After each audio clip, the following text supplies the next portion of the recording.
அன்பர்கள் அனைவருக்கும் என்னுடைய இனிய காலை வணக்கங்களை தெரிவித்துக் கொள்கின்றேன். இன்று ஆடி மாதம் வெள்ளிக்கிழமை. வெள்ளிக்கிழமை அம்மனுக்கு உகந்த நாள்.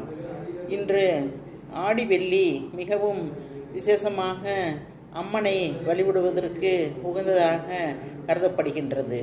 இன்று அபிராமி அந்தாதியில் வரும் ஒரு பாடலை நாம் பாடி வழிபட்டால் நமக்கு அனைத்து நன்மைகளும் கிடைக்கும். அந்த பாடல் இப்பொழுது பார்க்கலாம். தனம் தரும், கல்வி தரும், ஒரு நாளும் தளர்வறியா மனம் தரும், தெய்வ வடிவும் தரும், வஞ்சமில்லா நெஞ்சில் வஞ்சமில்லா இனம் தரும், இன்னும் நல்லன எல்லாம் தரும், அன்பர் என்பவர்க்கே கடைக்கண்